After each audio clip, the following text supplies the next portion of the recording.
Taylor Martin, conductor extraordinaire of all of the things, including the Colorado Symphony Chorus, and in this case, the Colorado Symphony as well.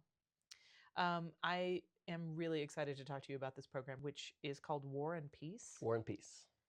I think maybe that's why I'm really drawn to this particular program, is because you hardly ever see snappy titles that really kind of tell the heft and the potential of what this program could be. War and Peace. That's a lot. Yeah.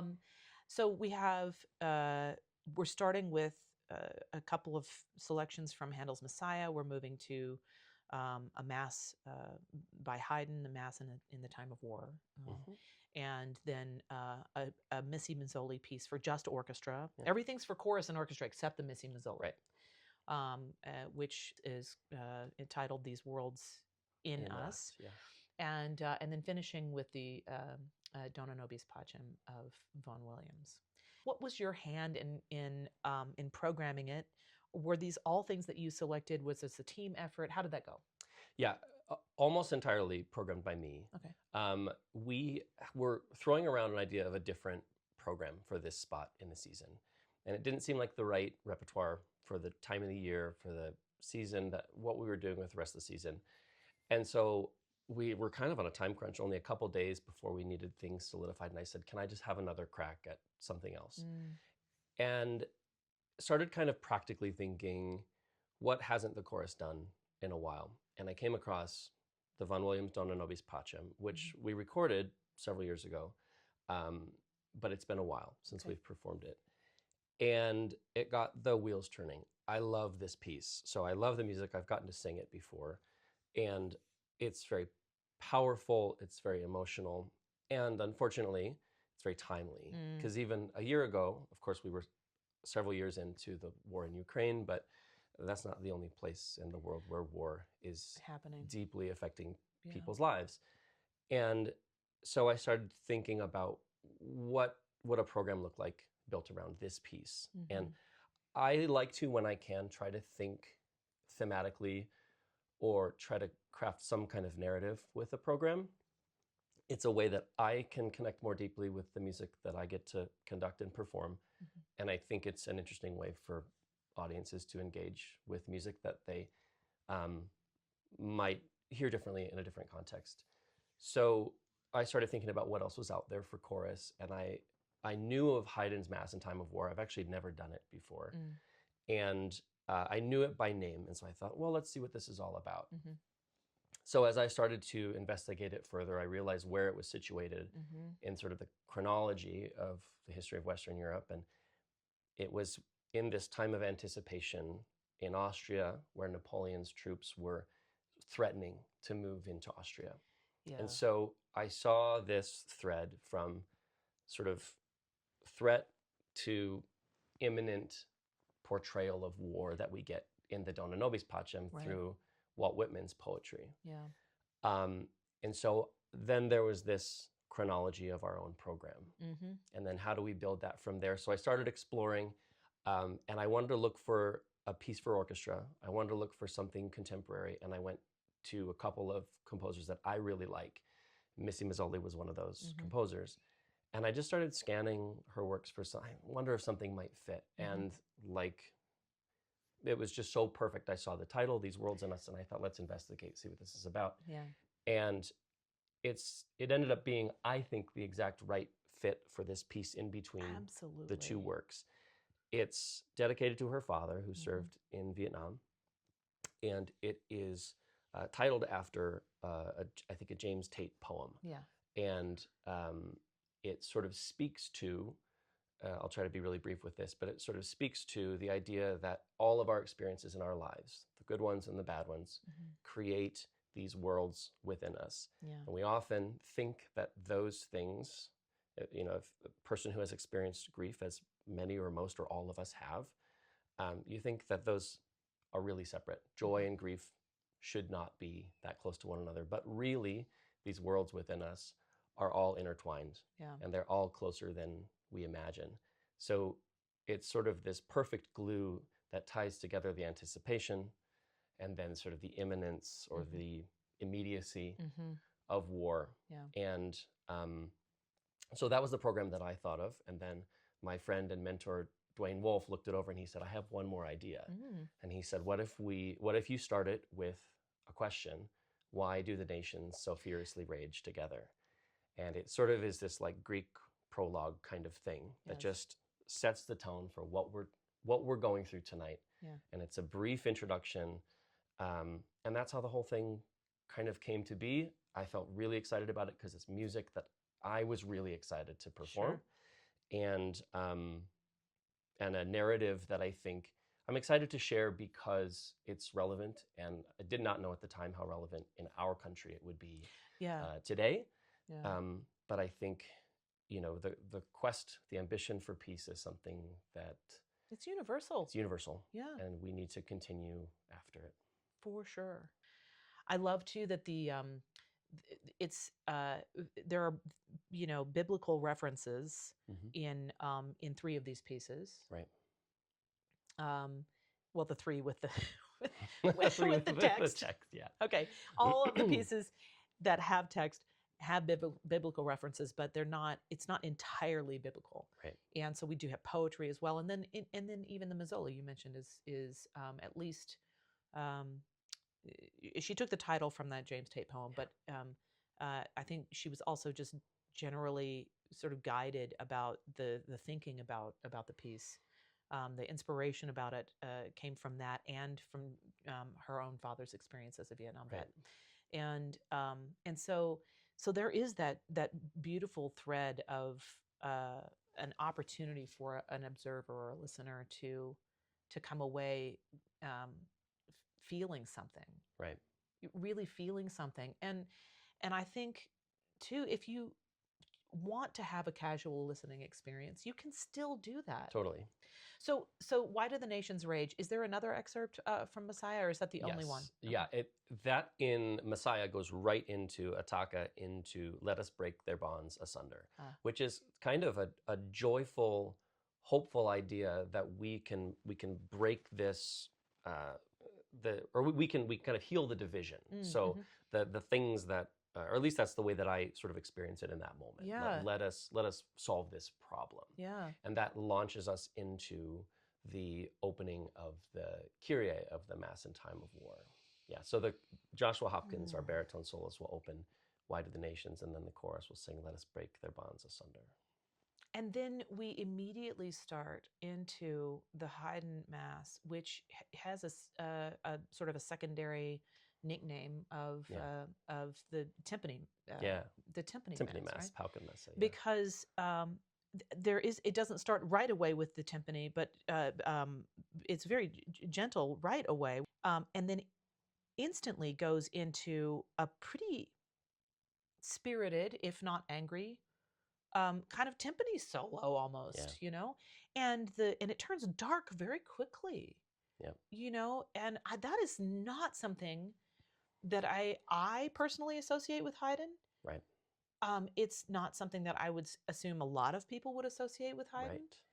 Right. And so just musically speaking, if not the text, then the music is really suggesting that we are in a time and a place that is not comfortable. Right. I think that's exactly it, is that when we think of 18th century music, we think of Mozart, we think of that early Beethoven, and Haydn, Mozart, and Beethoven all knew each other, and Haydn taught both of them, actually. Yeah. So just a fun thinking. I always like to think about picturing them all together at that time just makes the whole picture more interesting. Yeah. But Haydn, for one, giving this mass, which was written for, a patron's daughter's or niece's birthday or something, right. Giving it this title was kind of unique already. Yeah. And then musically setting it in such a way where the militaristic drum is such a feature, and it's very poignantly put over the Agnus Dei, Dona, Nobis, Pacem, Lamb of God, grant us peace. Yes. Is really, really unique. And I think, like you mentioned, it gives us such a vivid idea of how people were feeling at the time in Vienna. Yeah. And I think that it's that's amazing because it's something then that we can relate to. That tension, Mm-hmm. whether we've experienced it with war specifically or any other kind of separation or discourse or discomfort or difficulty, we can relate to that tension, this sort of pleading or hopefulness with this ominous threat underneath. I mean, it kind of, that's what life feels like sometimes, you For know? real. And Yeah. whatever you think about the text, if the text itself is something you relate to, great. If not, great, because you have this opportunity to feel what the music is telling us. Mm-hmm. And to have that picture of Haydn, Mm-hmm. kind of at a later part in his life, Mm-hmm. demonstrating what he was feeling and probably what a lot of people around him were feeling, is this incredible snapshot that isn't just a page out of a book that tells us what happened, but Right. we feel that, and then we get to bring our own experience into that. And that's what makes a piece like this, but I think more broadly speaking, music in general, Mm-hmm. that's what makes this whole thing so universal. Yes. Is that my story becomes a part of it. Mm-hmm. My story is not personally war. I have never been to war, right? Mm-hmm. But there are so many things that I can relate to about the difficulty or the turmoil or the pain of that, Yeah. that make it impactful and meaningful to me. Right. Maybe I'm getting like way down too, I don't know, too down this rabbit hole in just the artistic heft of what this concert, this program is bringing. But I think that is why we exist as artists and as performers, is to bring these questions. Yeah. And so just what you were saying a few minutes ago. And so, yeah, the idea that Haydn can have this reputation as, Papa Haydn, right? Yeah, The right. inventor of things, Right. and the mentor, to these young artists, and have this sort of joyous and bubbly kind of. I mean, he wrote many beautiful contemplative works as well, but it all seems like it's under this umbrella of, joy and Yeah. mirth, just general Yeah. smiley faceness. Yeah. Yeah. Okay. But that there is still, even when you can go outside and see the beautiful sun shining and feel the warmth on your face and a lovely breeze, and know that something also very, very anxiety inducing is happening at the same time. Like that these two things that seem disparate can be true simultaneously. I think that's really, he lays that out. In the There's, Gloria yes, and in the Credo. there's just an undercurrent, that sometimes becomes an overcurrent, I guess, if that's a thing. Sure. Yeah. And then comes back down again. And it's with all those things in mind. I will say, when I listen to it, it definitely sounds like the Haydn that you know. Yeah. It sounds exactly like the Haydn that you know. And there are a few things where you're thinking like, gosh, did he have a bad day? Yeah. Right. And then, you read a little bit about the history, and it makes some sense. Right. So, but it's not like shockingly un-Haydn-ish. Right. Okay. Right. So, so there's that. And then, let me check my dates here. 1796, right? 1796. I also noted that there was a government decree during this time that said no Austrian should speak of peace until the enemy is driven back to its customary borders. Oh, wow. That came in 1796. Wow. This government decree. No Austrian should speak of peace until the enemy is driven back to its customary borders. Wow. Speaking about Napoleon and France. It offers the opportunity to consider what speaking of peace means. Because what is this Mass if not text about peace? Right. And so does that not count as speaking of peace if it's art? We're not going to solve this today. No, not me at least. Yeah, but it is really something to think about as an artist. He knew about this government decree. He had to know about this. Of course, yeah. And he was an influential person at this point in his life, yeah. Choosing to write a Mass, and to title it after the period that they were in, a time of war, okay? Right. Mass in a time of war. Yeah. But there's no other overt language that's anti-war, right? It is just the Mass, the language of the Mass. Okay. Yep, right. But he did give it the title. Yeah. And he very intentionally used this militaristic sound under the last words of the text Dona, Nobis, Pacem, Yeah. which ends very joyful sounding, Mm-hmm. but very deliberately. And you see this for centuries to come, that music became the way of saying something without saying it, particularly when voices were silenced in very fascist or repressive parts of the world. Sure. But I didn't know about that decree, and that's really interesting to think about this context. I love being able to teach people new things. Thank you for teaching me that. I mean, I love it. I don't know if I taught it to you, but You taught it to me. Okay. I didn't know it before. Now I know it. Yeah. But it gives it another layer. It does. It absolutely does. And this is what pushed me into a life that involves this music so heavily. Yes. Is taking in the world around this music. The notes and the music itself, I love it. It's great. It's enjoyable. It's fun. Yeah. Where I find the most satisfaction is understanding things like that, because it gives this meaning to that moment that I didn't have before, by just knowing where the melody was and how to sing it and how to play or sing the right notes. Right. Suddenly, and as a performer or as a listener, that little tiny bit of context is all that I need now for that to carry so much more meaning. Right. Which is cool. We start with the Handel asking the question. We go straight into the Haydn Mass. From there, we take a detour to just the orchestra with the Mazzoli. It offers this 9-minute space for listeners to come back from intermission and reflect on what they heard in the first half, while finding a place of relative peace to begin the big meaty work on the second half. So I don't want to downplay the Mazzoli at all as an interstitial, but as an interstitial, it works beautifully in that way. Oh, I'm glad to hear that. I think. Yeah, I thought a lot about where that piece should go, because there are some things that are characteristic to this piece that I chose to put it there because I felt like it pointed us in the right direction. Yeah. Very practical sense. It's a newer sound world. So it's a more modern sound world that moves us into the contemporary or the 20th century world that is Vaughan Williams' writing. So there's that sort of functional element, but it starts off so open-ended. And then your talk of structure is exactly right, because it provides this meandering, ascending theme that develops and develops, and it gets these different sounds that support it and build it into, you could hear it as heroic, you could hear it as terrifying, you could hear it as any number of things. And it kind of sets this world that's ambiguous enough that leaves us with this feeling of anticipation for where the Vaughan Williams starts, which is just a soft pleading for peace. Yeah. And I think I'm excited to feel how it fits in the flow. You kind of never know until you get out there and do it. Sometimes you can imagine it yourself all you want.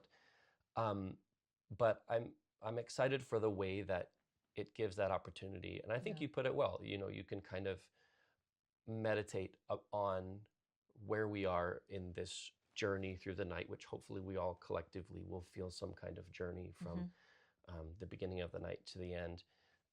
So it's one of the pieces I'm more excited to conduct, because the sound world is so unique and special. But it's done with a lot of intentionality. 100%. And it weirdly has a comforting kind of sound to it, even when it is in turmoil. Yeah. I just, I thought it was a really inspired choice. So we come now to the kind of big piece. I mean, there's kind of two big pieces, but I think it's fair to say, but the big sounding piece anyway. Right. Yeah.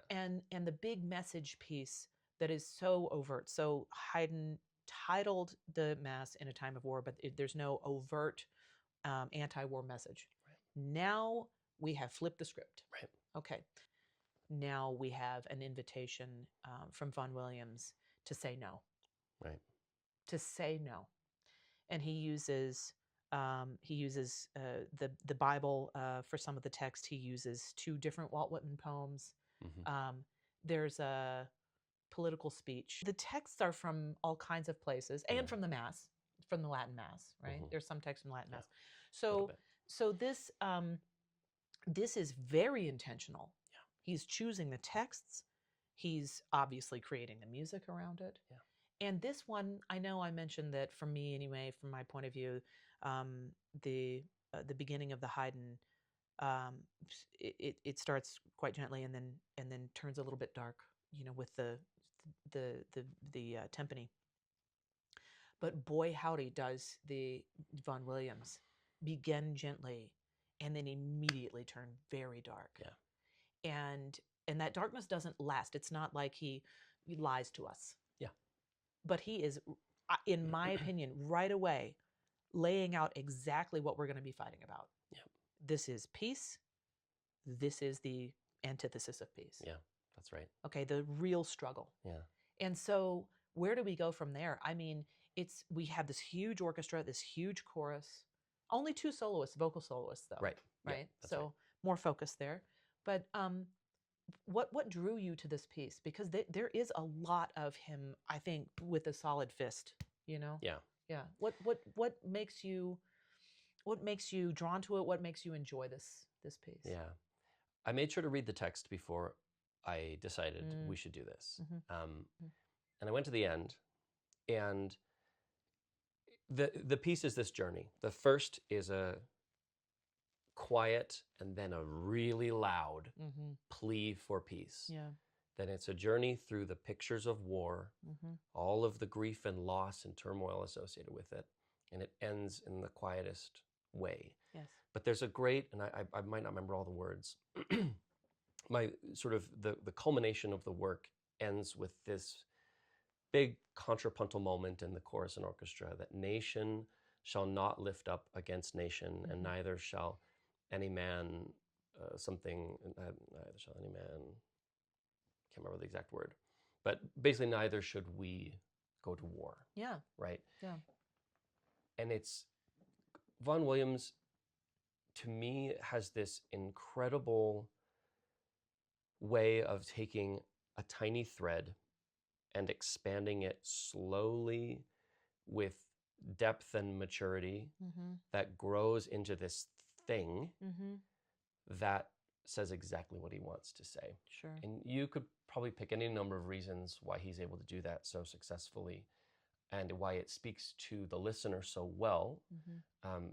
Maybe importantly because of his ties to folk music and his love for folk music that is accessible music. That moment, as much as I can't remember the exact words of it, is, for me at that moment, was the crux of what I hoped we could do together. Because it is still so hopeful that as much as we for centuries have yearned for peace and the end of war, we still need to cry out for it. And yet we can still feel encouraged to be hopeful that it is possible. And I think that's why this felt right. Because I think sometimes, to be real as a musician, you think like, okay, the world is on fire. What are we doing? I'm singing my little songs. I mean, I don't mean to downplay that, but that's a real feeling. I worry about I think that. a lot of us were concerned about, what is our place in the world as an artist during COVID, for example. I cannot literally heal anyone. I cannot literally feed anyone. And we use these terms a lot, that we feed the soul, that we heal a broken sense of self or place. And I do think that deeply believe that is our work. Is reflection and an offering. But it feels really empty when people are legitimately physically suffering. And that is the tension that was really hard to think about. Well, I think about it often, but thinking about a program like this, what's the message that we're leaving with? And Vaughan Williams captures it in a way that is not sugar-coated. It's not like, hey, look, we're going to do it. It's going to be fine. It's not rah-rah. It ends on a single note, Mm-hmm. which is not even the tonic of the chord. It's not even home base. Yeah. It's not even that solid of an idea. Yeah. But it ends with enough possibility. Mm-hmm. And so I knew it was the right piece. Yeah. And then as I've spent more and more time with the text, I've just found many moments of encouragement and just of realness and rawness that I think if we together, collectively, musicians, 140 chorus members, however many, 70 orchestra members or whatever's on stage that night, if we can collectively share that together and move through that together with our audience who is engaging with that, I'm going to leave feeling very hopeful that we can continue to work toward peace being a thing, and that we should not give up, and we that what we do by performing or experiencing something beautiful, something crafted, something powerful and meaningful, that alone is an act of resistance against ugliness winning in the world. 100% agree. Yeah. I love that this concert is so obviously curated around a single philosophical principle. I think that for me, when I saw the title, War and Peace, I mentioned earlier, it's a thing that drew me in immediately. It made me want to look and see what was on the program and then research a little bit more. Like I had instant engagement. I think that a lot of the programming that we end up doing, we know what the theme or the philosophical, the central focus might be, but it's not always obvious to the observer or the listener.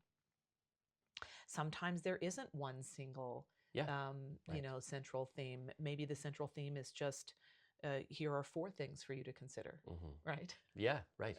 Right. That works. But I do think that there is something really extremely powerful about having it be so obvious and fundamental to all of our sense of security and safety. So yeah, I mean, this is a lot to think about, a lot to consider. There's no music on this program that isn't beautiful or powerful or deeply internal. There's a lot of external expression of the deeply internal, which is kind of cool. Yeah. But I'm afraid, I'm going to tell you, my greatest fear about this program is that I am going to fixate on even one empty seat, that someone who could have filled that seat is missing this opportunity. So I'm going to just only look at the people who are there. Yeah, that's right. Yeah. That's right. I actually, I wanted to, before we finish though, I wanted to just, in case anybody has been just rabidly viewing every single one of the videos that I've made this year, I want to point out that the first time that we talked was about the Mendelssohn Lobgesang, which is translated to Song of Praise. Yeah. Right. And it was written to commemorate the 100th anniversary of the invention of the printing press, upon which the first thing that was printed was the Gutenberg Bible. Yeah. And so there seems to be a theme here about messages of humanity and messages of peace and messages of the power of us. Yeah. And I want to also just remind people that it doesn't have to always be deep philosophy. It can be shallow philosophy, and it can be no philosophy. We do so much with the chorus. We do so much with the chorus, and a lot of it is just plain fun. Yeah. And some of that is coming before this video is released, but in a few days. Yeah. The chorus is going to be joining the orchestra for Lord of the Rings. That's right. Yeah, exactly. Which is just fun. It is fun. I mean, there are still some big themes. For sure. I mean, I cry at all the movies all the time. Sure. Because they mean a lot to me. But they're also just a lot of fun. They are a lot of fun. Do. And so in case you might think that Taylor and I only get together to talk about really heady topics, and hang out in his super cool basement doing it sometimes, or in the really not cool at all weird hallway that we were in. That was a strange place. Yes. Yeah. Never again. Never again. The chorus does incredible stuff all Yeah. year long. I mean, building up to the cavalcade of insanity that is December, and then now, coming out of it into this big performance.